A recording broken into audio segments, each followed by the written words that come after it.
Hello, English learners, and welcome. I'm your host, Paul. How are you doing today? I'm doing well, thank you. Excited to chat about English learning today. Today we're tackling something, well, really common for English learners. Mm-hmm. That gap, Yeah, between what's in your head and actually saying it smoothly in English. We've looked at quite a bit of research on this specific challenge. that's right.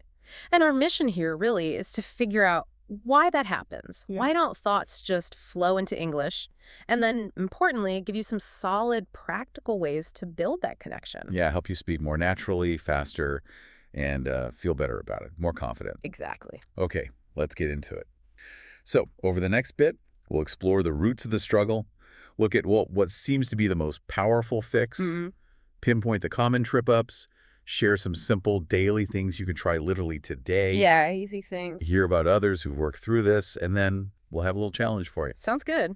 It's really less about just memorizing lists of words and more about retraining how your brain approaches English. Yeah. Let's start there. So why is it so hard sometimes? You know the words, maybe you've studied the grammar, but still, there's that hesitation.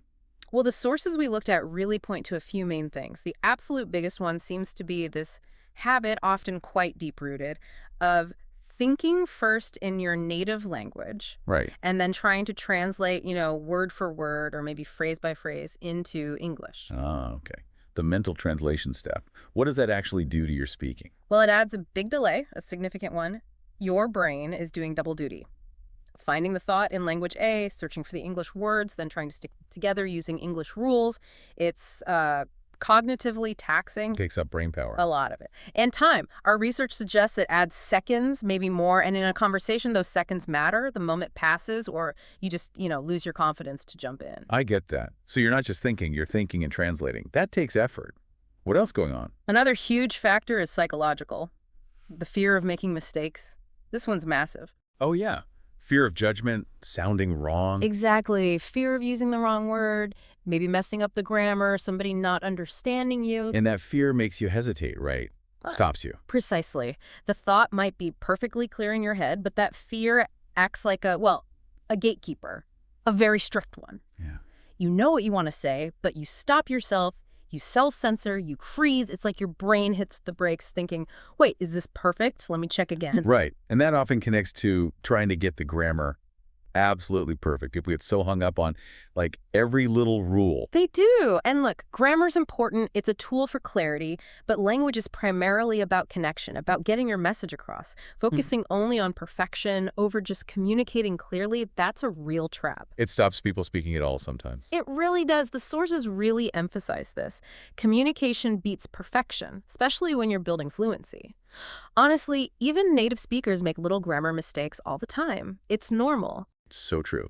And the last piece, is it also just about not having practiced the skill of actually thinking in English? Absolutely, that's key. Think about how we learn our first language, like as kids. We listen, we copy, we speak, we make tons of mistakes, people correct us gently. There's no translation step involved. It's direct. It's direct. But if your English learning journey was mostly, say, textbooks, grammar drills, translating sentences, your brain hasn't built that automatic direct link between a thought and the English way to say it. Speaking is a skill, like learning to ride a bike. You need to practice that specific skill. Okay, so the big ones are the translation habit, the fear factor, getting stuck on perfect grammar, and not enough direct thinking in English practice. Sounds like a lot when you list it. It can seem like it, but actually this is good news because these aren't like permanent problems. They're habits, they're mindsets, and you can absolutely change them with the right techniques. Okay, so that leads us nicely to the solution, the game changer, as our sources call it, learning to think directly in English. How does that actually work? How does it help? It's powerful because it cuts out that middleman, the translation step. When you train your brain to actually form the thought in English right from the start. You skip the So you translation. skip it entirely. The thought comes, and the English words are just there, ready. This makes your speaking flow much more naturally, much faster. It's closer to how native speakers actually process language in real time. So you're creating in English, not converting to English. Precisely. And the biggest immediate benefit you notice is speed and fluency. Your brain isn't doing that two-step shuffle. It's just operating in English mode. The connection between idea and expression is faster. Those awkward pauses start to shrink. And I bet it makes your English sound more, well, natural, too. Definitely. You start to automatically use real English sentence patterns, common phrases, collocations, instead of building sentences based on your first language's grammar, which often sounds a bit off, bit unnatural. Like that example. I very like it. Exactly. A translating brain might produce that, but an English-thinking brain is far more likely to just generate, I really like it, or I like it a lot, or something similar, because that's the natural pattern it's learned. Makes sense. And confidence. Yeah. Does that improve? Oh, massively. As your brain gets quicker and more comfortable generating English directly, you feel less stressed, more in control. Every time you manage to say what you mean without that translation struggle, it's like a little win. It builds confidence, just like practicing any skill does. And vocabulary must grow more naturally, too, right? Not just memorizing lists. Absolutely, because when you're thinking in English, even just internally, you're constantly using the language. You start noticing how words fit together in everyday situations. Vocabulary becomes less about abstract lists and more about the actual words you use for simple thoughts like, what should I make for dinner? Or, oh, I need to remember to call Sarah. Right. Using it in your own head. That internal use makes it stick much better. Okay, so the big wins are speaking faster, more smoothly, sounding more natural, feeling more confident, and picking up vocabulary in a really practical way. And like you said, the great thing is you can start doing this anytime. Right now, sitting here. It doesn't cost anything. It's just about using your own mind differently. All right, so we know the problem, we know the solution is thinking in English. But, even knowing that, people still get stuck. Let's talk about spotting those specific obstacles, those common blocks that pop up right when you're trying to speak. Good point. It's one thing to know the theory, another to recognize it happening to you. That mental translation habit we talked about. That's the main one you feel when you notice yourself slowing way down, pausing a lot. Maybe your sentences sound a bit clunky. Yeah, it feels like your brain is buffering or something. Exactly. Right. It's trying to do that complex conversion on the fly. And right alongside that is the fear block. That's the voice whispering, what if I say it wrong? Are they judging me? They won't understand. And that's when your mind just goes blink. Completely blank. Or you hesitate so much you miss your chance to speak. It's a protective instinct gone wrong because it stops you getting the practice you need. Right. Then there's the feeling of, I don't have the word. Lack of vocabulary. Yes, feeling stuck because you can't find that one perfect word. And instead of just finding another way to say it, you just stop, freeze up, give up on the thought. That's the block. It's the unwillingness or maybe just not knowing how to rephrase, to use simpler words you do know. Our sources really stress this. You can actually explain most things, even complex ideas, with relatively simple vocabulary if you focus on the core message. Good point. And the grammar police in your head. Yes. That block kicks in when you're mid-sentence and suddenly you're caught in an internal debate. Wait, is it past simple? Present perfect? Should I use the? That mental wrestling match just halts everything. Stops the flow. Completely. Again, grammar helps refine meaning, but basic clarity is usually enough to get understood, and that's the first goal. Okay, so the main blocks to watch for are that translating feeling, the freezing effect of fear, stopping because of one missing word, and getting tangled up in grammar rules. Recognizing those moments when they happen is the first step to overcoming them. When you feel those blocks, you can then consciously try a different strategy. Perfect. Let's get into those strategies, really practical things. What can people start doing? Like today, no textbooks, no classes needed, just simple daily habits. Yeah, the power is really in the simplicity and consistency. First one, describe your day in English, internally. In your head. In your head. From the moment your alarm goes off, okay, hitting snooze, need to get up, making coffee now, sun's bright today. Just narrate your actions, your observations as they happen. Like a running commentary. Exactly. It trains your brain step by step to link what you're doing and thinking directly to English words. Simple, but effective. Second practice, talk to yourself out loud. Okay, this one might feel a bit strange at first. It might. Lots of people feel self-conscious. But it works wonders. You could do it in the mirror, narrate what you're doing as you get ready. Or just talk about what you see outside the window. Ask yourself questions, answer them. Like, what am I having for lunch? Maybe soup. Yeah, soup sounds good. It directly connects the internal thought to the physical act of producing English sounds. It bypasses translation completely. I can see that. Okay, third practice. Immerse yourself in small ways throughout your routine. Tiny changes add up. Like what? Change your phone's language setting to English or your computer. Listen to English music or podcasts while you commute or do chores, actively trying to catch phrases or the main idea. Think in English while you're cooking. Okay, chop the onions, need more salt. So just weaving English into the fabric of your day in low-pressure ways. Exactly. Fourth practice. Write short thoughts or journal entries in English. Does it have to be long? Not at all, just a few sentences. Don't worry about perfect grammar. Just get the thoughts down. Today was okay. Studied English for 30 minutes. Feeling tired now. It practices formulating thoughts directly into written English without the time pressure of speaking. Okay. And the fifth one, visual thinking. Yeah, this is a good one. Look at something, a photo on your phone, an object on your desk, the scene outside your window, and just describe it in English. In your head or out loud. So, I see a blue car. A man is walking his dog. Yeah. The dog looks happy. Perfect. Then maybe add a thought. Maybe they're going to the park. It forces your brain to connect images and ideas directly to English words and sentences. Those are all really doable. Describe your day internally, talk to yourself, use English in your routine, write short thoughts, and describe what you see. The key seems to be just doing it, even for a few minutes, right? Absolutely. Start small, do it consistently. Focus on just getting the thoughts out, not on perfection. Fluency comes from use. Okay, now let's talk about actual speaking practice.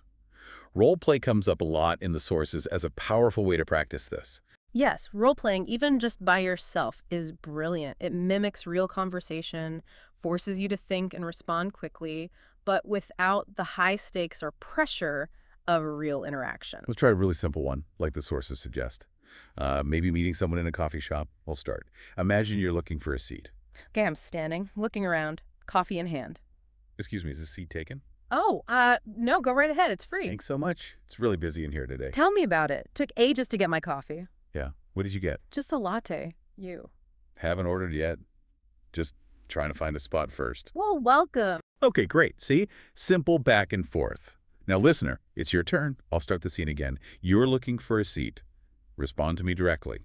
Don't translate. Just say the first natural English thing that comes to mind. Simple is fine. Ready? Excuse me, is this seat taken? Pause for listener response. Thanks so much. It's really busy in here today.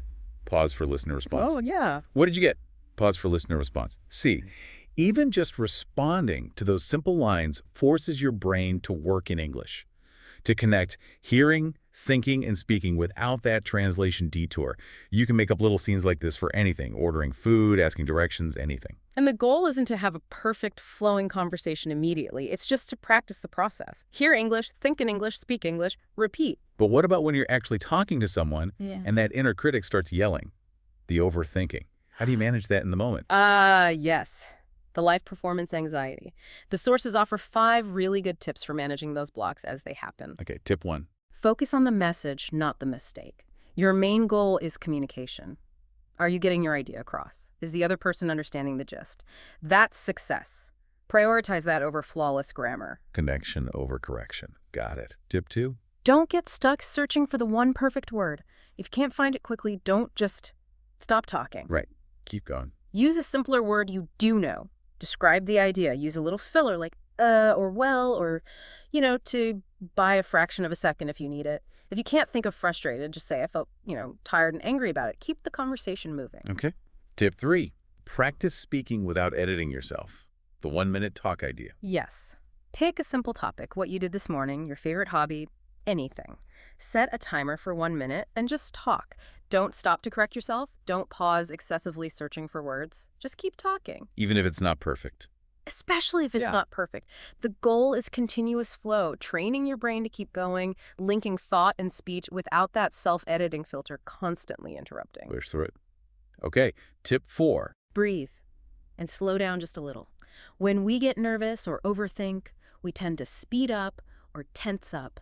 Taking a conscious breath, pausing naturally, it actually gives your brain a moment to catch up. Calms you down too. It does, and it makes you easier to understand, sounds more confident. Good one. And tip 5.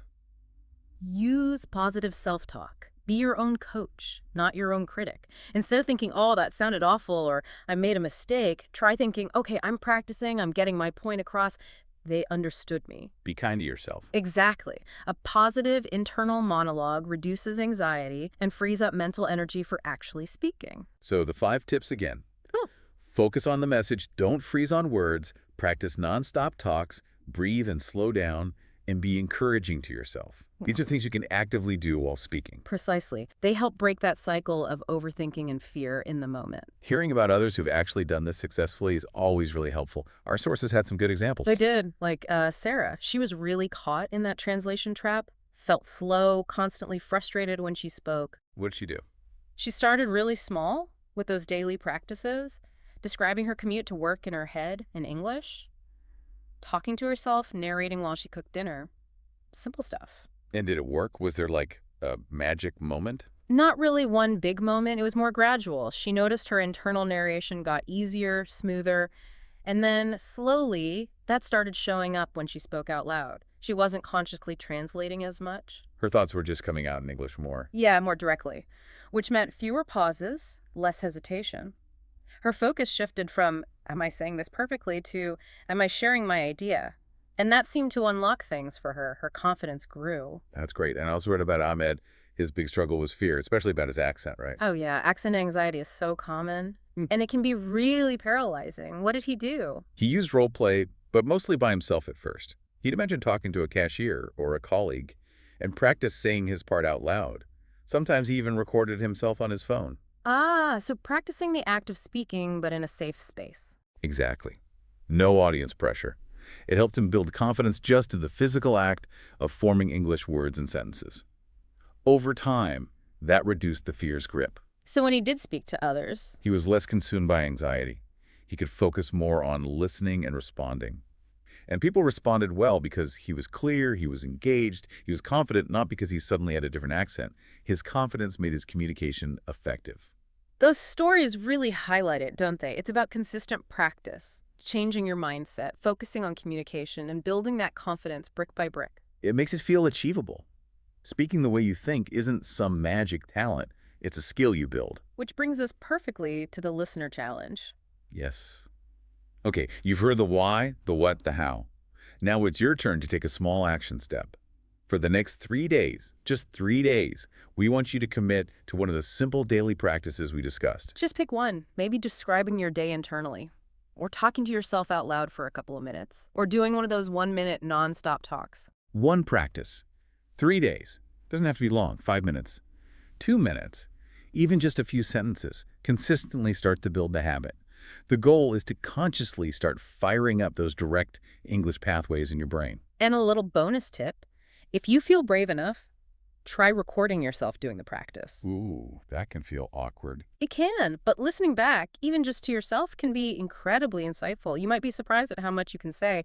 It's solid proof of progress, which really boosts motivation. So that's the challenge. Pick one thing, do it for 3 days, give it a try. So wrapping up this deep dive, we've covered quite a bit. The main thing, really, is understanding that getting your thoughts out smoothly in English comes from training your brain to work directly in English, skipping that translation step. Right, and we identified those common blocks. The translation habit itself, fear of mistakes, getting stuck on specific words, or overthinking grammar. And we give you those simple, powerful daily practices. Narrating your day, talking to yourself, weaving English into your routine, writing short thoughts, and describing what you see. Plus, those in-the-moment tips for when you're actually speaking. Focus on the message. Don't freeze for words. Try the 1-minute talk. Remember to breathe and slow down. And practice that positive self-talk. And remember, Sarah and Ahmed, consistency and focusing on communication, not perfection, are key. Be patient with yourself. It takes time. Absolutely. It's definitely a process, not an overnight fix. And maybe a final thought to leave you with. Just consider, as you start practicing this, how much more of the world might open up new conversations, new connections, new opportunities when your thoughts and ideas can flow freely and directly into English. Something to think about. Thank you so much for joining us for the deep dive. We really hope this helps you bridge that gap and unlock your English voice.